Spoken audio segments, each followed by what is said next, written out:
Welcome to the second episode of Biblical Theology, which is, of course, the book of Exodus. Now, you'll find this in the textbook, pages 26 to 31. And if you turn over to page 30, you'll see the reading plan in there, 25-day reading plan in the book of Exodus. So you might wish to watch this short video introduction, then do the reading plan, read through the book of Exodus in your time, and then come back to the study book and complete the work here. So the book of Exodus is a very exciting next part of the narrative.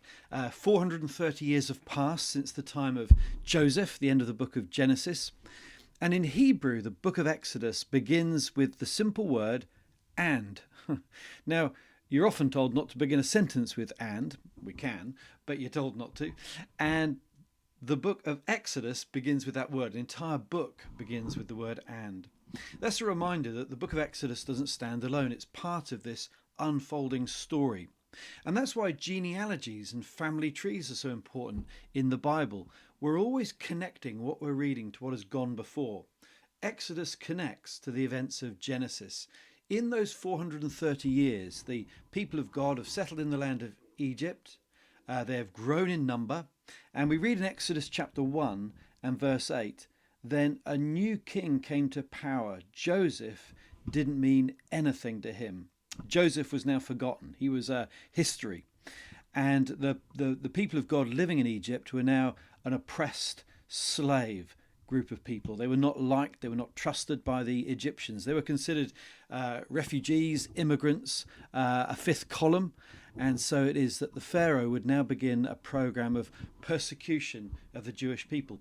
It's interesting in the text here that we read that they'd grown in number, so that in verse 7 of chapter 1, there were so many of them that they filled the land. And that should echo to us a promise that God made to Abraham in Genesis chapter 12, that covenant, where God promised to Abraham he would enlarge their number. They would be fruitful and they would multiply. And the people of God have been fruitful and multiplied. There are now a vast number of people. But the promise in Genesis chapter 12 was not only that they would be great in number, but that they would have a great land. So it's only half fulfilled. They're a great number, but they have no land of their own. They are now slaves. They are oppressed people living in Egypt. And so the story of the book of Exodus is how God brings about their deliverance. And for that, they need a redeemer, a rescuer. So we follow the story of Moses, such a significant character in Bible history and so significant in the book of Exodus. The story of the life of Moses divides up very neatly into three sections. Up to the age of 40, he's a prince in Egypt. In the book of Acts, chapter 7, verse 22, we read there in the speech of Stephen, relying here on Jewish tradition, we read about the upbringing of Moses. Having been brought up in the court of Pharaoh, we read in Acts 7, verse 22, Moses was taught all the knowledge of the people of Egypt. He became a powerful speaker and a man of action. When Moses was 40 years old, he decided to visit the people of Israel. They were his own people. So he was taught in the language and literature of the Egyptians. He was a powerful man. He had influence. He was 40 years old. And what we discover is that when he goes to look at his own people, because he hadn't forgotten who he really was, he is enraged to see them being beaten, and in a fit of anger, he murders one of the Egyptian soldiers. Now, when the story of that gets out, Moses flees to the desert.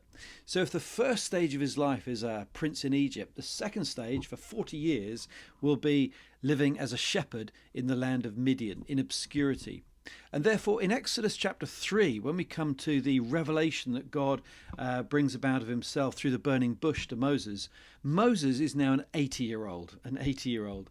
And it will be the next 40 years of his life, from 80 to 120, the age when he dies, that Moses is leading the people of God in the wilderness, the period of the wilderness wandering. So there is this set of three stages, up to 40 in the palace, from 40 to 80, living in obscurity, and then only from the age of 80 to 120 is Moses leading the people of God through the wilderness wandering. And we read more about the events that surround that time as we continue the series. So In the study guide, you'll be thinking about the main themes of the book of Exodus. The book of Exodus is history. It's rooted in real history. In a separate video, we'll talk a little bit about the archaeology, the background to the book of Exodus in terms of what we know of ancient Egypt. There's a great little map that you'll find in here. Was that on page 28? It's much the same as the one you'll find in the study Bible that we use, but the map is in colour, a little easier to read here in the study book. And you can see the various different routes that people have proposed. The main one is the one in bold, but there's also a dotted line indicating another route, and there are some other theories around as well. This far back in history, we can't be absolutely dogmatic about things like the route or indeed the date of the Exodus, but on another video we'll give you some of the indications as to how we can understand where these events took place and when they took place in ancient history. So it's real history, it's rooted in history. But the great themes that you'll be reading about will include, of course, the theme of covenant again. God's covenant with his people. He won't forget them. He remembers them, and that word is repeated. The covenant will introduce the Ten Commandments, and we'll learn more about the law in another of our episodes on these first books of the Bible.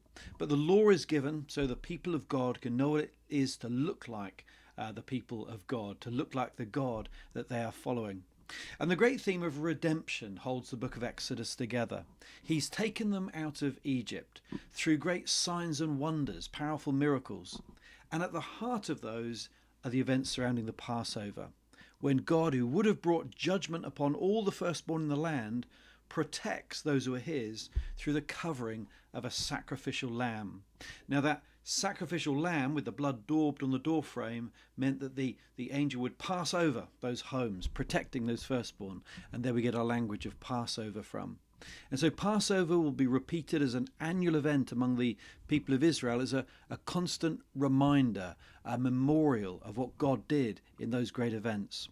Following the Passover, they are rescued because they pass through the great waters of the Red Sea crossing. The waters destroy their enemies, and therefore they are now free in the land of the wilderness. And it's there in the land of Sinai that they receive the Ten Commandments and the remainder of the law, and they will begin their wandering before they are permitted to enter into the promised land.